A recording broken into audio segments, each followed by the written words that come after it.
Good morning, YouTubers. It's First VSG here. Just wanted to update you all on what's been going on. So I had my appointment on Monday, and it was really exciting for me.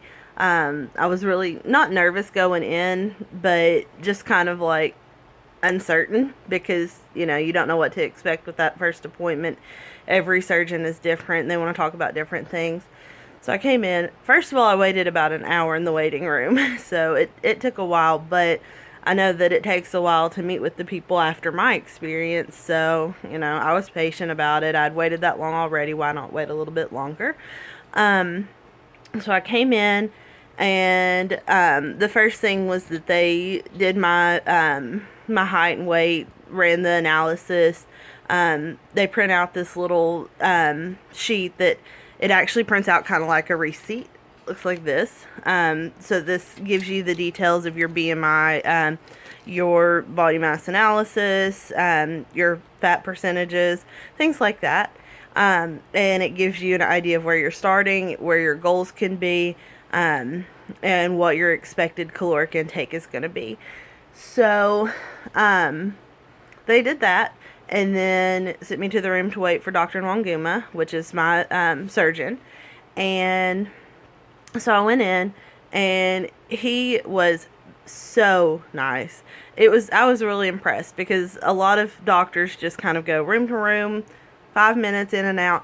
But he sat down. He asked me first and foremost what surgery I was considering. And I told him the sleeve. That's what I had done the most research on.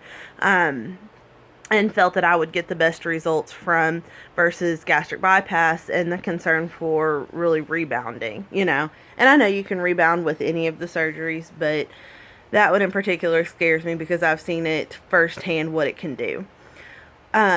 So then I asked him, I was like, what do you recommend? And he said, I do recommend the sleeve for you. I think that would be the best option.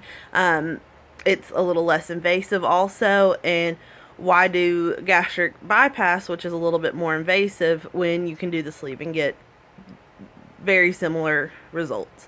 So I agreed with him. And once we talked about that, I just had a few questions for him. I was curious, in fact, about why you can't take NSAIDs after surgery, like Advil and Aleve. You're also not allowed to take ibuprofen. And so he sat and he explained that to me, which was really cool. Hell yeah, science. And we sat and talked for a minute. He was very personable. And just I'm excited to work with him. And then they came in to schedule some of my other appointments. This is what our checklist looks like of the stuff that you have to complete before the surgery. I have completed more than what it says on there. They just have to check it off. I can't really do that. So once they started scheduling the appointments, the ball was rolling really fast. So they scheduled my first dietitian visit, my first weigh-in, all within that day. They went ahead and scheduled my labs, and they scheduled my chest x-ray and upper GI. They scheduled my EGD, which is where they do the scope and they do a stomach biopsy to check for H. pylori. Those of you that have been sleeved probably have been through that experience. So all of this is going on within this week and next week. And then I have been so busy with those appointments as well as work that I haven't really had time to schedule any of my other appointments until this morning. So this morning I called the doctor that does the psychological eval, and so I called them, and they actually, the person that does the evaluation, she actually keeps her own schedule. So they said that she would call me back within the next couple of days to schedule that. And then I called the cardiologist to go ahead and schedule for cardiac clearance. And so that actually got scheduled the same day as I'm having my upper GI and my chest x-ray. So all three of those things are going to be within one day next week. Other than that, I have an appointment today to meet with my dietitian for my first weigh-in visit, and they'll be able to sign off on that. And they are expecting that my surgery will be mid-September, which I was shocked about. I was expecting probably October, maybe November, but the earlier the better, as long as I get through my diet visits.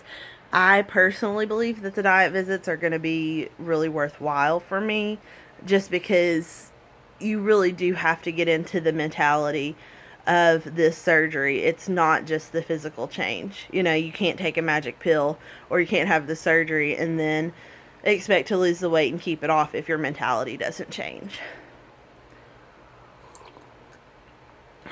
Also having coffee. I need coffee. But all of that went really, really well. The dietitian, Teresa, she's really awesome.